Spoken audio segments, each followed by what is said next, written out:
Tonight on News 5 Live, there has been no COVID-19 cases in 17 days. So on the beginning of the Labor Day holiday, there is some easing of the state of emergency. But face masks are a must, and so is social distancing. Internal travel is also allowed, and hotels can open to local guests. No street food vending, but yes, you can go to the hair salon, and the bars will remain closed. LPG importers lose an appeal to retain their licenses passed today.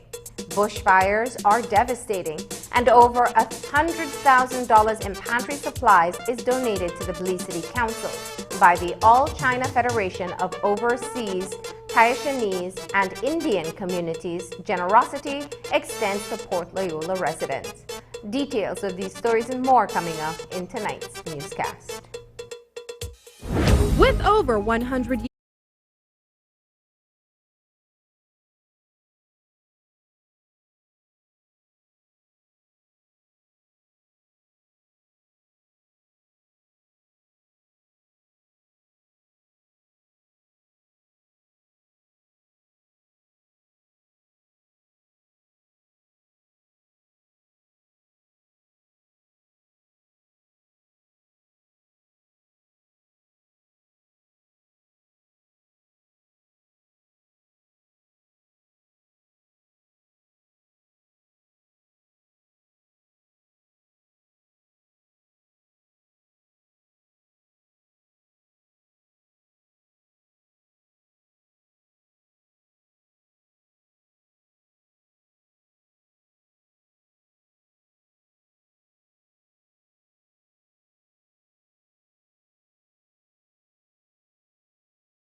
evening. Welcome to News 5 Live for Thursday, April 30th.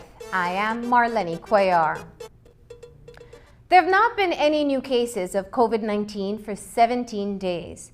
So beginning May 1st, which is the extended Labor Day weekend, there will be a further relaxation of measures imposed under the state of emergency. The state of emergency has caused tremendous losses to businesses, and those persons who are not classified as essential services have generally had to confine themselves to their homes. So now businesses are beginning to reopen with some restrictions, and there can be more movements internally. But first, persons who step out in public must now wear masks and adhere to social distancing guidelines. That is the new normal for now to prevent the contagious virus to spread. The announcement was made today by Prime Minister Barrow among a number of changes to kick in on Friday morning. There is a substantial easing that the new regime will bring. I'm also pleased to be able to say that the new measures are the product of an agreement between both the National Oversight Committee and the Cabinet of Belize. Before I go any further, I must make one thing clear. There is no way, in those famous words of President Bush, that we can declare mission accomplished. We see what is happening now as a breathing space, a somewhat uneasy truce. We will use the opportunity to plan, to prepare for the distinct possibility of a second wave of cases. If that hits, we ask our people to be ready to do it all over again, including returning to the most draconian of lockdowns. Hotels will also now reopen, if they so choose, to cater to a Belizean clientele. Their restaurants will be limited, though, to providing room service and take-out meals. As a result of all this, the general restriction on movement is being lifted to the extent that it will now permit the public to attend at the various government and private businesses for such services as they require, in addition to the purchase of supplies and essential needs. The relaxation, the opening up, is not a free-for-all. Every business activity, all economic operations are subject to the social distancing requirements.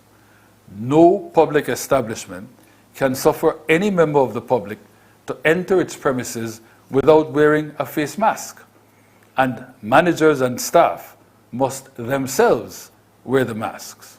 Also, none can operate without putting in place the 6-foot dividers to keep both staff and the public properly spaced. The state of emergency is entering a 2-month extension, but with relaxed regulations, and the public will be able to move a bit more freely. While that is the case, the government is adamant that no one should let their guard down, as a second wave of COVID-19 is still possible. It is now law that anyone who leaves his or her house is required to wear a face mask. Failure to do so will be awarded with a hefty fine. In today's Ask the Experts, Attorney General Michael Perifete expanded on the use of masks. If I say nothing else, I say this. For the next 2 months, everybody who is in public, everybody who if you left your house, you must left your house with a mask on. You will not be allowed to be on the street or walk into any approved business if you don't have a mask on. So if you don't have a mask on and you're on the street, you will be committing an offense. Ladies and gentlemen, because we are freeing up it a little bit more, it is now a requirement for every soul in this country. When you leave your house, you must wear a mask. While the stringent measures over the past 2.5 weeks will be relaxed as of May 1st, government is tightening up considerably on other infractions. Travel to Guatemala and Mexico, where the number of COVID-19 cases continues to balloon, is not allowed. Persons caught illegally entering these countries will be dealt with severely and will be subjected to a fine and confinement. Insofar as reopening the tourism sector, PM Barrow says that the government is anticipating a universally approved rapid test, which can be used at the respective points of entry for persons coming into Belize. It is then critically important for us to grasp that ultimately everything depends on our observing the physical distancing and other rules. Thus it is that we are actually increasing the penalties for particular breaches. As just one example, those caught using the illegal crossings to go especially into Mexico and Quintana Roo, where the proliferation of coronavirus cases has skyrocketed, will, upon conviction, go straight to jail for 3 months. A second conviction will result in a 1-year prison sentence. We are all hoping soon for the internationally certified rapid tests that will help us to do 2 things: increase our own local testing capacity and enable us effectively to test visitors so that we can reopen our all-important tourism industry. In the meantime, though, let us understand something. We will never be able to test every single Belizean.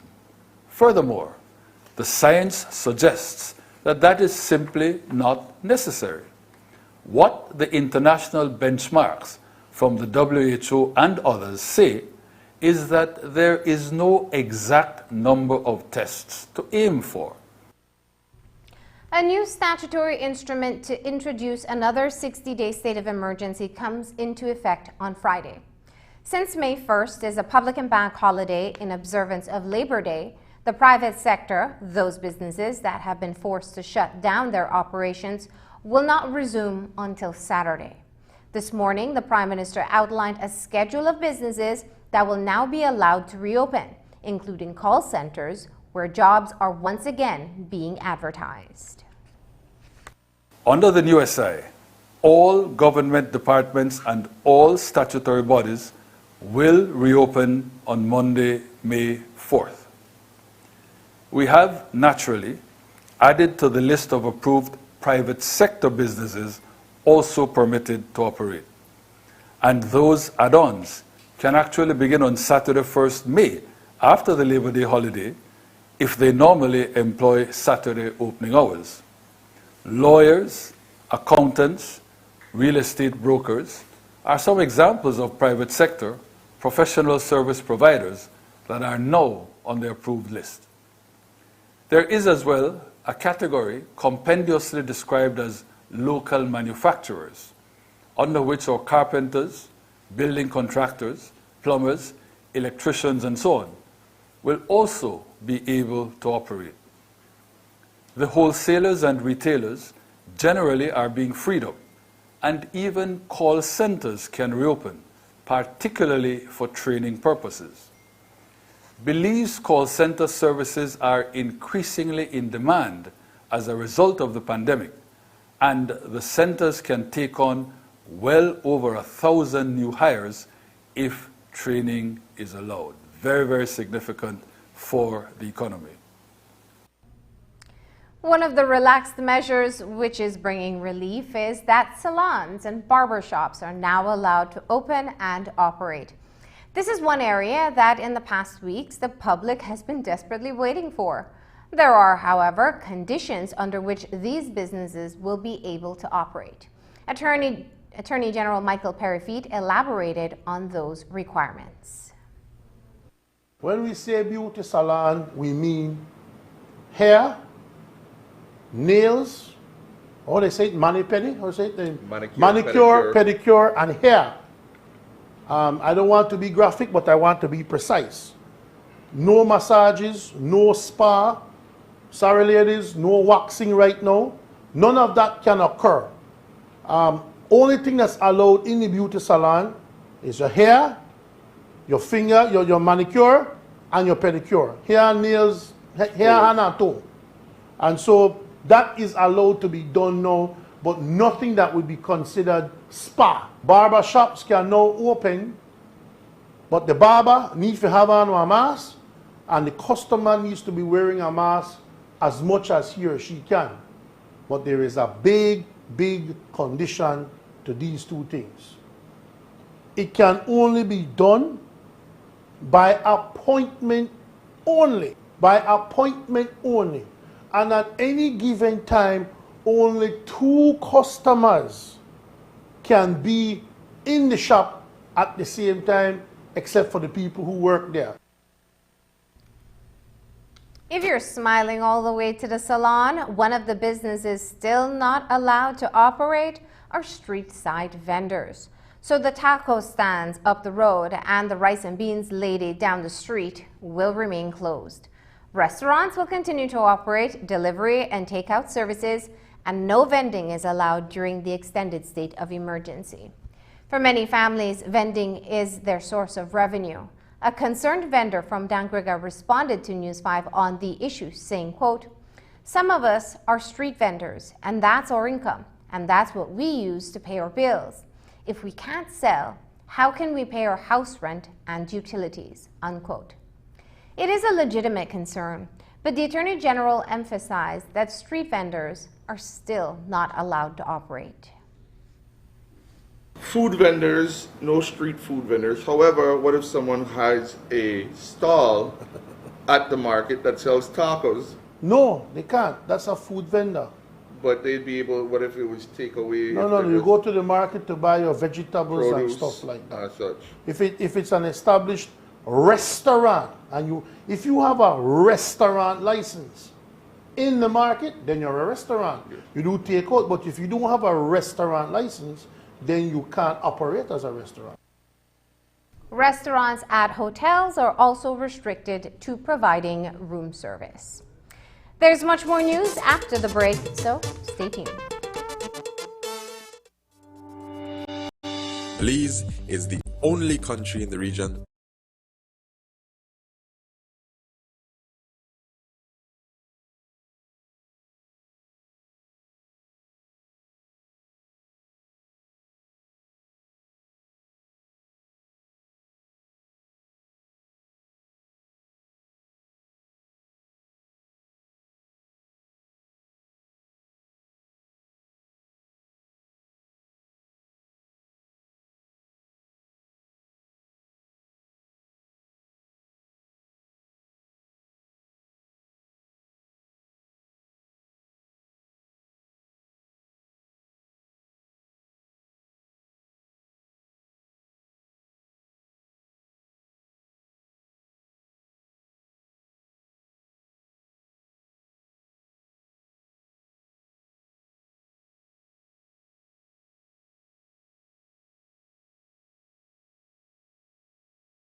An inaugural shipment of liquid petroleum gas arrived at the port of Big Creek this morning, following a direct route from the U.S. Gulf Coast.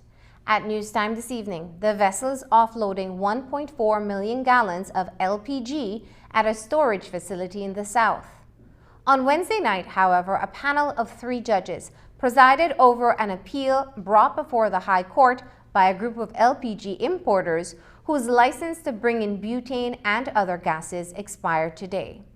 The appeal filed on behalf of Z-Gas, Gastomza, and B-Well by attorney Audrey Matura was dismissed at around 10 o'clock in a late-night decision. Maturo had filed an injunction against the government of Belize at the Supreme Court, which had also been dismissed by Chief Justice Michelle Arana. This afternoon, Attorney General Michael Perifit briefly commented on the matter. The Court of Appeal did rule last night around 10 o'clock, which is an unusual time, that there was an appeal by some LPG providers, Gastomza and them. They wanted to force the government to buy their butane, and the Court of Appeal upheld the position that the government decides who it buys its butane from. You can't force the government or the people to do what they don't want to do. So the ruling did come down in favor of the government last night. Gastomza and them, I think they're represented by Audrey Matura and Molina, and the government was represented by Ms. Agassi Finnegan. So if I'm not able to give an interview on that, that is what happened last night officially, because some people are not believing that a judgment was handed down at 10 at night. But that was the case. We won the case, and we'll see now whether or not Ms. Matura and Mr. Molina will try their luck at the Caribbean Court of Justice. The matter is going before the Caribbean Court of Justice in an expedited hearing through a written judgment from the Court of Appeal, though a written judgment from the Court of Appeal has not been perfected. According to attorney Audrey Matura, they are anticipating the written judgment in order to proceed with the case at the CCJ. On Monday, we filed our notice of appeal, and on Tuesday, we filed our expedited notice of appeal, meaning we wanted the matter to be heard expeditiously. By Tuesday night, we got word from the president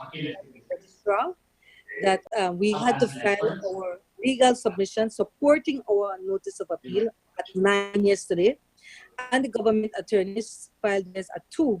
And by last night, 9 o'clock, we got a decision, and the decision was basically that they would not grant us the appeal, that they affirmed the decision of the justice below, but it's not a unanimous decision, which is a plus for us. The 3 judges who sat on the matter are the president, Honorable Justice Sosa. He sided with the government. Justice Hafiz sided with the arguments of the government, and Justice Lucille sided with the arguments of the claimant. So it was a split decision, but majority being in favor of the position of the government.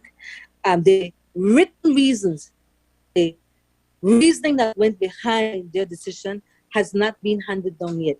They did send us an email via the registrar, because they never communicated with us directly, saying that the decision will be sent at a later date. I subsequently sent them a letter today through the registrar again, indicating that we need that written decision promptly, because we intend to appeal that decision to the Caribbean Court of Justice.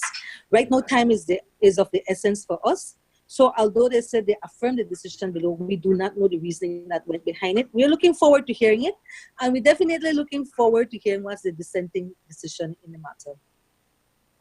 The San Pedro Town Council, Area Representative Manuel Heredia Jr. and the local Emergency Operations Center have come under harsh criticism for taking matters into their own hands by amending the regulations under the state of emergency to suit the island of Ambergris Caye. While Commissioner of Police Chester Williams has weighed in on the Town Council acting outside of its legal authority, this morning Prime Minister Dean Barrow chided the municipal body amid complaints from residents that it is acting well outside of its jurisdiction.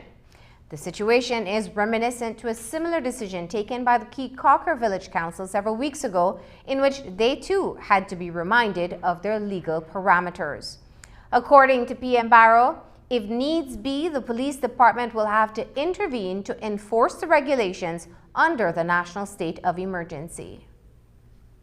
What the San Pedro Town Council and the area representative are doing is absolutely improper.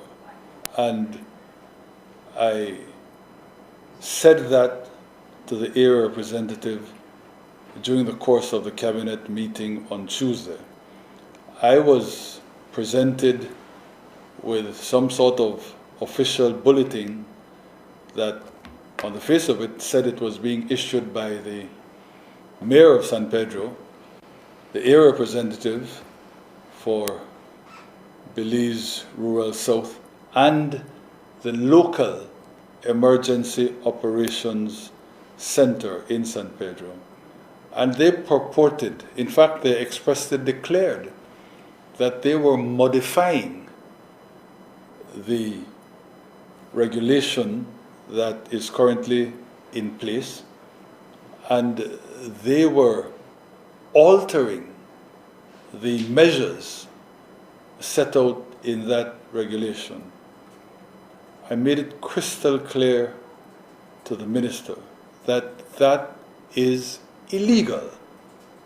You cannot operate out with the law. I sympathize with their motivation.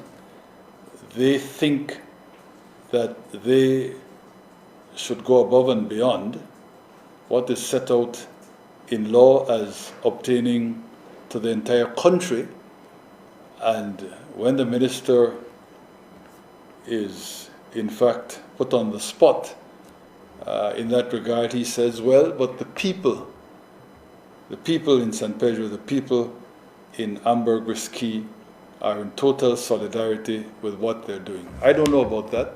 I've not taken any poll. I know that there are people in San Pedro, in Ambergris-Key, that have been complaining to us about the fact that the local authorities seem to think and indeed act in a way consistent with that attitude on their part. They seem to think that they can do as they please. San Pedro is a prime destination for tourists, and tourism is the #1 revenue generator for the Belizean economy. But it will be the last sector to be reopened as the country rebounds from the COVID-19 crisis. According to Prime Minister Barrow, the uncertainty of testing visitors arriving in Belize once the borders and airports are reopened is a consideration that they are grappling with. In the absence of a universally certified rapid test, PM Barrow says that the temperature guns are not as reliable since there are various factors affecting the reading. Unfortunately, tourism is the last in terms of the easing of the restrictions against the entry of tourists into Belize. That comes last. We are hopeful, as Dr. Goff reiterated, that there can soon be an acceptable rapid test that would then allow us to be able to administer the test to every visitor that's coming to Belize. Short of that, it's going to be a while, because that temperature gun thing, Dr. Manza and others have told us that that really doesn't work. That's maybe, I don't want to say that it's not like the current rapid tests that give you all these false negatives and so absolutely skew the picture in a bad way. What I understand from Dr. Manza is that there's nothing accurate about these temperature guns. A lot depends on what the travel conditions were. If you were cooped up in the cabin of a plane for a long time, that can, as it were, interfere with the result so that you don't, or with the accuracy of the result, all sorts of things. If you're standing up out in the sun, because in the old days there were long lines of tourists waiting to be processed, that can interfere with the accuracy of the result. With Belize's tourism industry on life support and hoteliers going out of business, one of the changes to the regulations is that hotels can resume business. But there is a caveat, because no international bookings will be allowed, and the idea is to allow Belizeans to be tourists in their own country, in a stricter sense of the phrase. This allows Belizeans to travel across district lines, but they must show proof that the hotel has been booked. The idea is to restart the hotel industry, albeit at a glacial pace. Hotels are open now, provided that only local guests can be there, no international bookings. Well, you can't come across the border, you can't land at the airport. So all hotels in the country will now be allowed to open as of tomorrow, but only for the local population. So, if you're in Belize City and you're en route to a hotel in Placencia, for example, and the police stop you and say, "Sir, where are you going?" "I'm going to such and such hotel in Placencia. Here's my reservation, sir. I'm going to be there for 2 nights," and the like. So then you will be able to cross the border within the country. Allah, I know I say cross the border. You're able to cross district boundaries. You could left Belize district if you got a Kaya or a PG. If you're going to stay at a hotel, you must prove that you're going to stay there at the hotel. Good news for cyclists tonight. That is because they were not allowed on the highways during the first 30 days of the state of emergency. Under the new relaxed measures, cyclists can resume riding during the specific hours identified under the state of emergency regulations. Cyclists, however, are not exempted from other requirements and must practice social distancing as well as wear face masks at all times. We used to say that from 5 to 8 in the morning, you are able to do jogging, running, and walking. Come tomorrow morning, people will also be able to bicycle for exercise purposes. But, for those people who are cyclists, you must practice social distance protocols even when you're riding, and maintain a minimum of 6 feet distance between persons while doing that.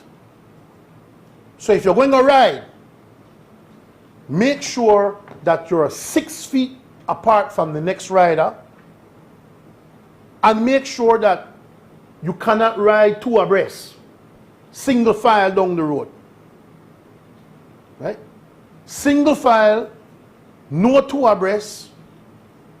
Essentially then, you are allowed to now go and ride your bicycle, but individually. You're not allowed to train or exercise in a group of people. You know, like when you're in a cross country, they say the pack they come. You cannot be in that pack. You have to be 6 feet apart, at least from the nearest rider, and you must ride single file. If you don't do that, the police will arrest you, because it's one of the riskiest ways to exercise. But since we are loosening up a bit, then you have to be able to bicycle. But remember, when you're the walk, when you're the jog, when you're the run, when you're riding the bicycle, you must have on one mask.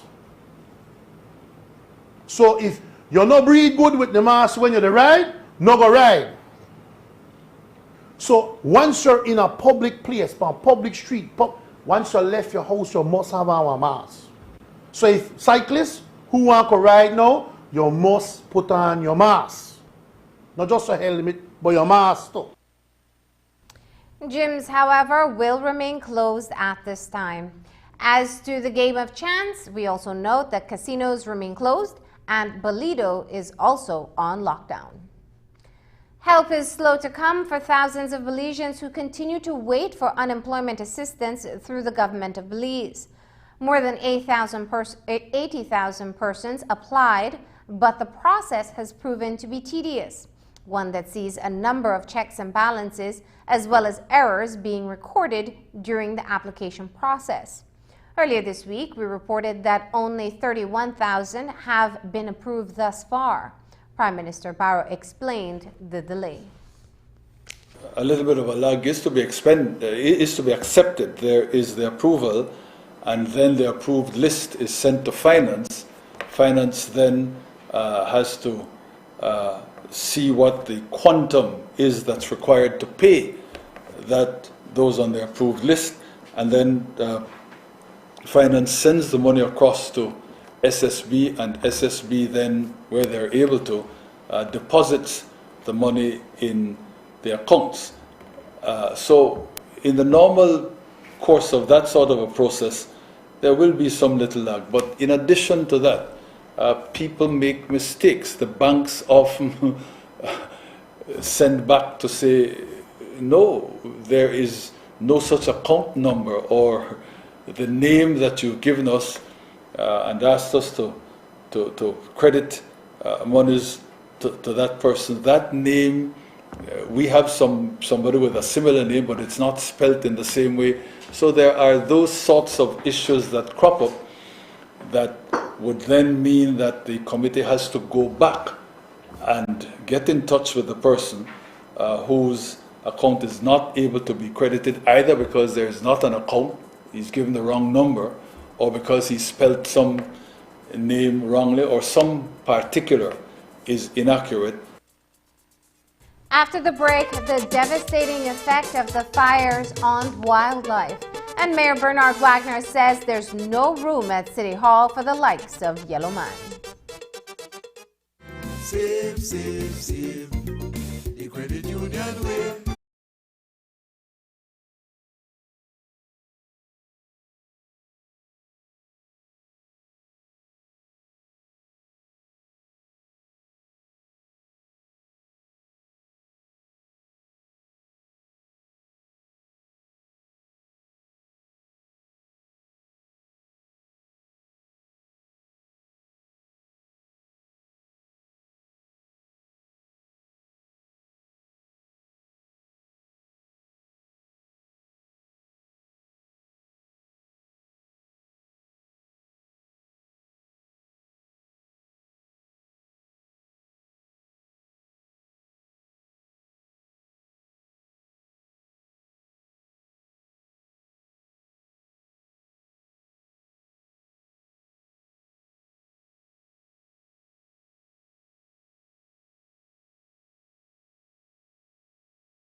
The forest fires in the west and south are having devastating consequences for wildlife.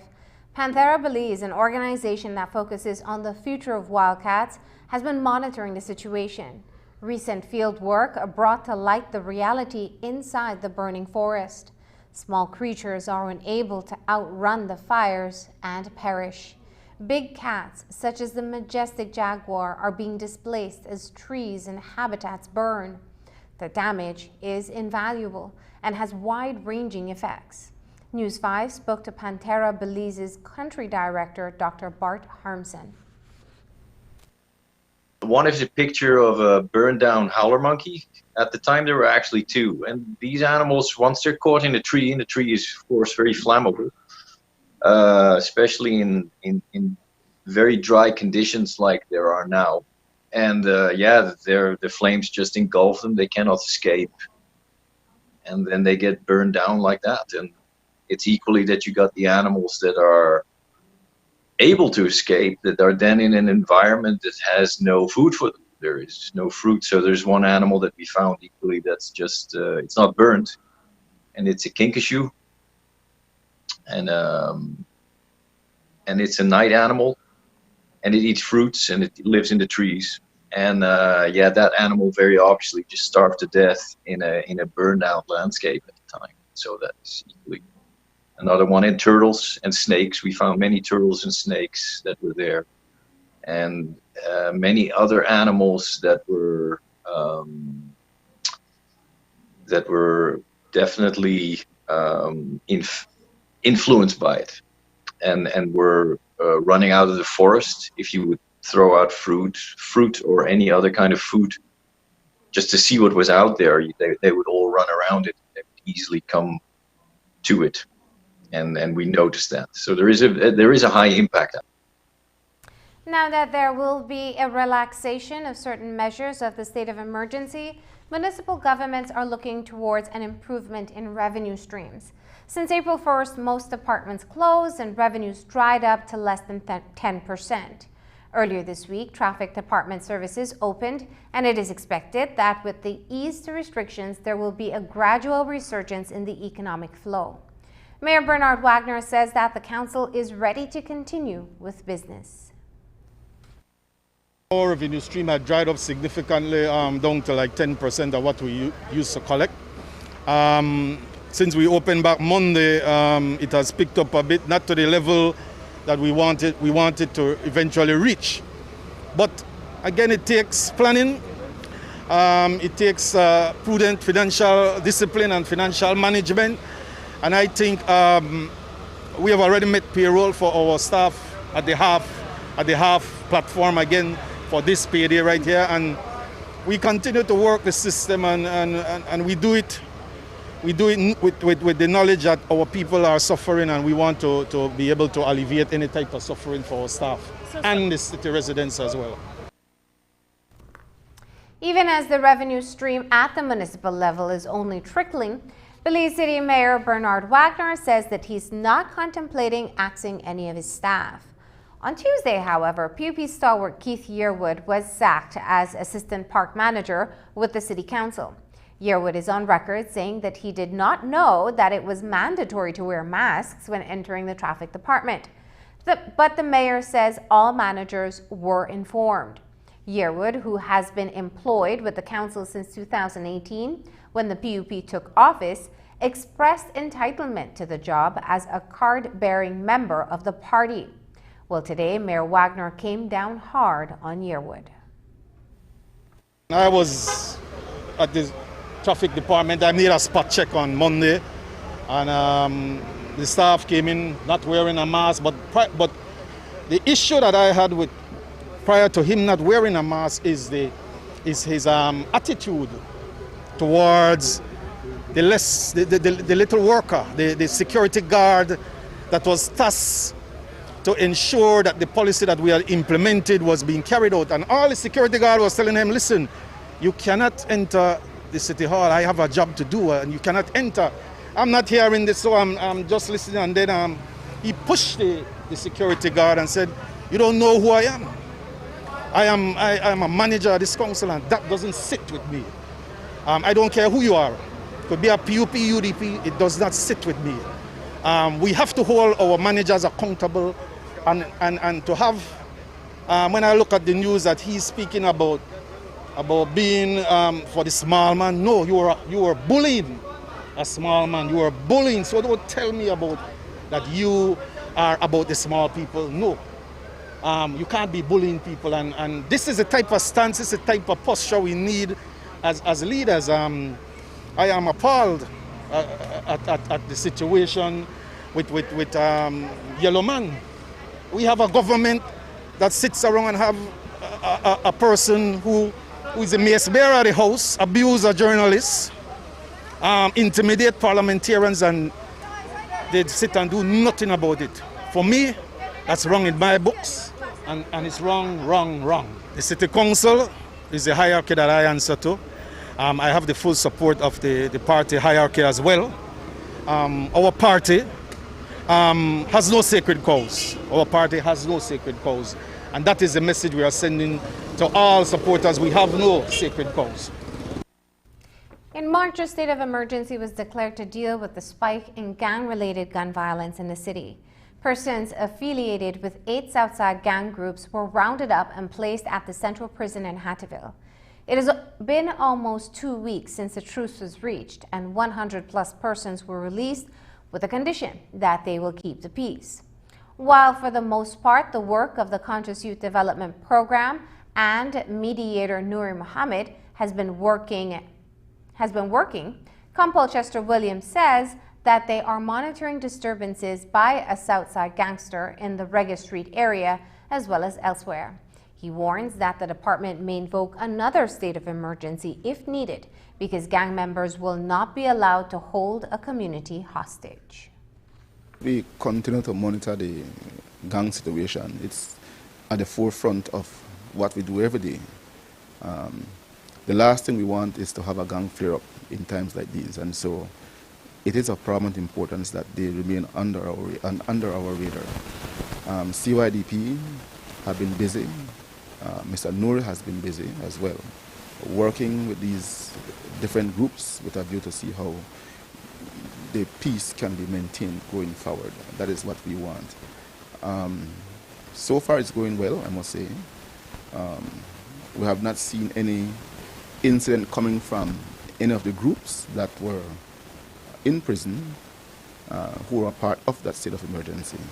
I can say though that we see some activities in the south side area.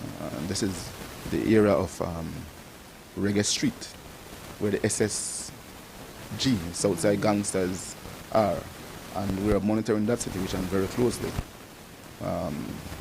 If it is that they feel like they will start their nonsense, then we have news for them. When we come back, food pantry on the way for Belize City residents, courtesy of the Indian and Chinese communities.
Bank. The Indian community has been extending generosity to those families who have less and are hurting during this COVID-19 crisis. Today, the community reached out to the Port Loyola residents with packages containing basic items necessary to put food on the table for many families. The standard bearers of both political parties, Gilroy Usher Sr. and Philip Willoughby, were on hand to receive the donations. Here is Hippolyta Novello with that report. The Indian community in Belize is rendering assistance to families during the COVID-19 pandemic. Dinesh Bajwani says that 2,000 food packages containing basic food items valued at a total of $80,000 are being distributed throughout the constituencies in Belize City. The entire project is 2,000 coupons, which is a value of about $80,000. Each package has your essential, your staples. You have rice, flour, sugar, beans, cereal, oats, all these different things. We have put toilet paper in there. It's a good package for a family to kind of get through a certain amount of time. We have the product and we have the wherewithal to do it. What we didn't have was the logistics to get it out to the people throughout the city.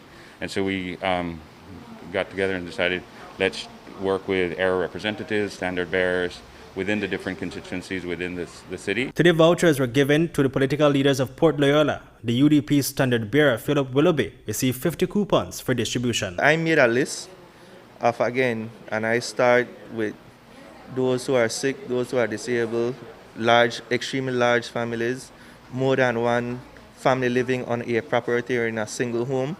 Those are the ones we consider much needed at this time. The PUP's standard bearer for the division, Gilroy Usher Sr., was handed 40 vouchers. He has a team working the streets, identifying the neediest families to assist. It will go a long way in assisting the residents of Port Loyola, particularly the most needy. We have a number of persons that go out in the division and identify the persons who haven't received any food assistance as yet. And so we make sure that those persons, or the majority of those persons that are possible, benefit from this generous donation from the Indian community. The food hampers were made possible by the collective efforts from members of the Indian community. The politicians are simply conduits to get the food items to the residents of their choosing. These persons that you're helping are your supporters in the facility? Sir, I would hope they are, but there's no way to prove that. Like I said, they're at a stage and a point in time and in life facing the COVID-19 pandemic. They are in need. So whether or not they look at me as their candidate or some figure, I hope to many that I'll be somewhat of a figure that will leave a mark that has impacted their lives by making the contribution, and they owe me nothing. Would it be primarily your supporters that you're helping with your coupons? No, I have a policy of assisting everybody in the Port Loyola division, regardless of political affiliation. We're not concerned whether a UDP, PUP, or no P. This is a national emergency, and so we try to assist the maximum number of persons, regardless of their political affiliation. Reporting for News 5, Hippolyta Novello. Belize City residents are also benefiting from food items courtesy of the All China Federation of Overseas Taishanese. Mayor Bernard Wagner and councillors received the supplies and distribution, and distribution will begin early next week since families who received pantry 2 weeks ago are running out of food. Here is News 5's Dwayne Moody with this report. $100,000 worth of supplies were handed over to the Belize City Council this morning on Euphrates Avenue in the Old Capital. The donation was made by the All China Federation of Overseas Taishanese and is being carried out in all municipalities.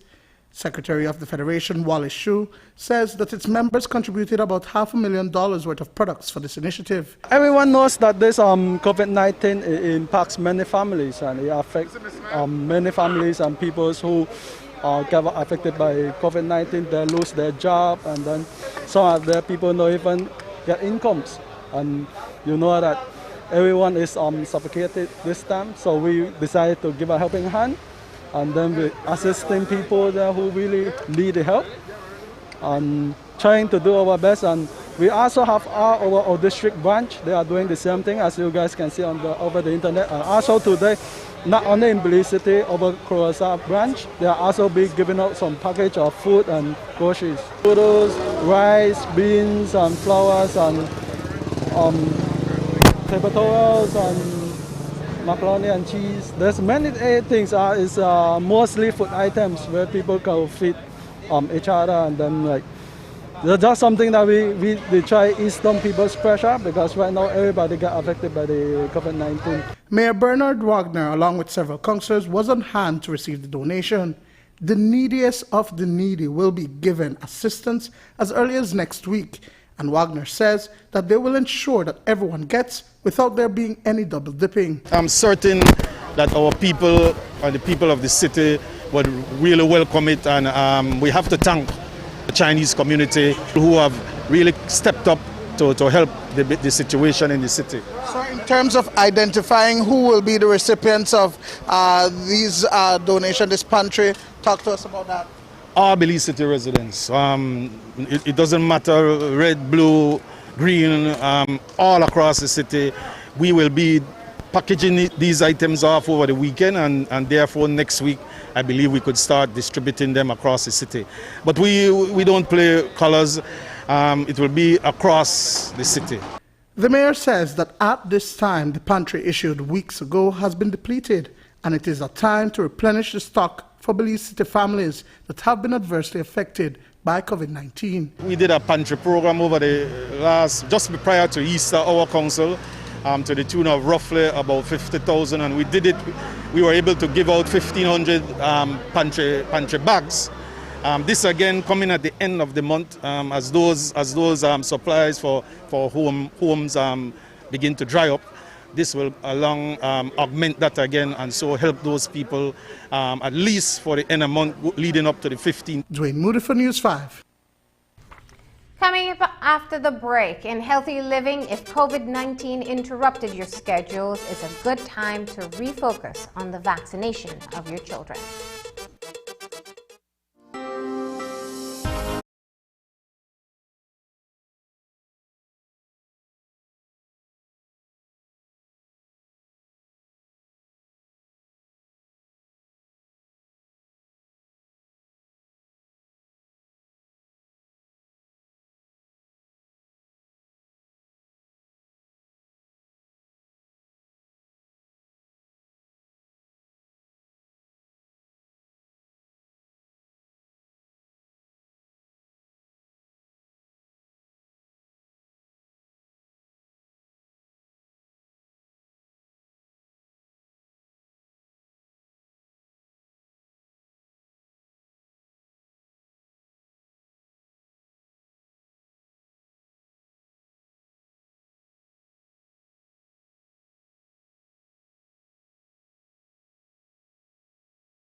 global perspective.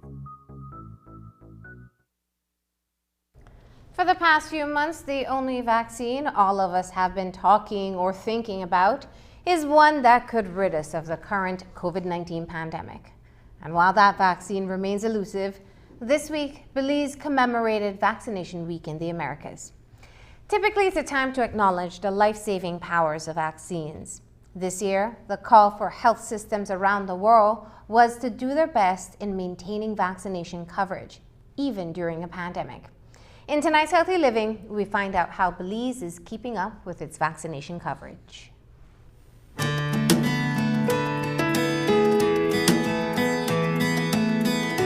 For the past decade, Belize has been able to boast that it provides vaccination coverage for up to 95% of children. The vaccination schedule in Belize protects us from 13 diseases. This extensive coverage means that we've not seen diseases like polio or rubella in decades. The last case of polio diagnosed in Belize in 1981. Measles was 1991. The neonatal tetanus, 1997. Congenital rubella syndrome, 1997. And rubella was in 2001. We do have some clusters of vaccine-preventable diseases like whooping cough, but the data is showing us that it's mainly among children not vaccinated. The government covers the cost of vaccinations, and so parents can get their children immunized at public health facilities for free. But since the start of the COVID-19 pandemic, restrictions of movements has caused a delay in vaccinations. Before, if you would walk into Matron Roberts Polyclinic, you would find 20, 30 women sitting closely to each other, awaiting their turn for vaccination of their kids. So we can't afford that now.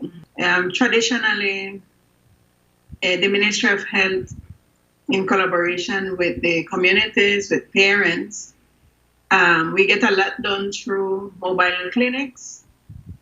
We do home visits.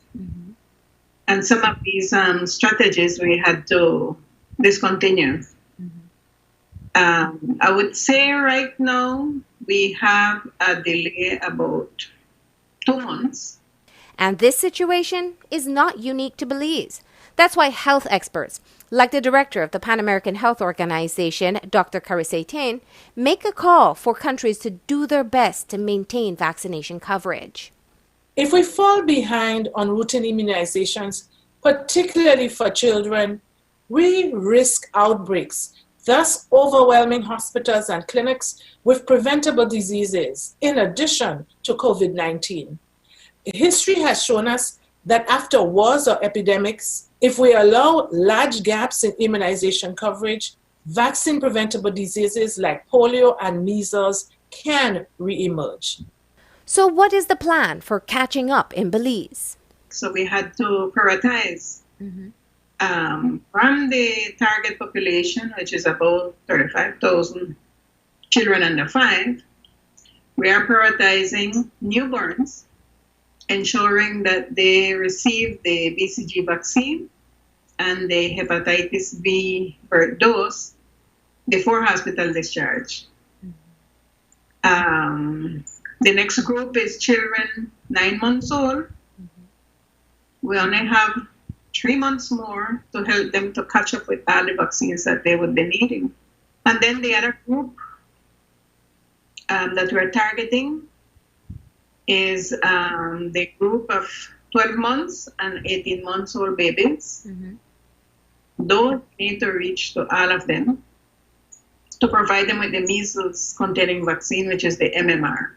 MMR1 at 12 months of age, and then MMR2 at 18 months of age. And why this group is priority at this point? Because we do have outbreaks of measles. We have Mexico is still having cases of measles, and will be knowing the European countries. And other countries in the region of the Americas also are having cases of measles. So the threat for measles is still there. The Ministry of Health is asking parents to contact their clinic and schedule an appointment to get their little ones their life-saving vaccines. The same space where we used to have 30, 40 women waiting for services, we may need to scale it down to maybe 5 in the morning and 5 in the afternoon. So the amount of vaccines we used to give in a day might have to spread it out in a week. So it sounds challenging, but I'm pretty sure we can get it done because we have good response from the community. While it is a departure from the culture of clinic visits, it's just one more shift we can add to the new normal brought about by COVID-19. We're dealing with a disease that 81% is asymptomatic. And the only way to contain the spread of the transmission is to know all who are positive and get them to do, put them in quarantine or isolation. And until we reach that level of knowing who are positive, which we don't have the resources currently to do it is a challenge to believe that people can just walk in like nothing happened. But it's to reduce the transmission.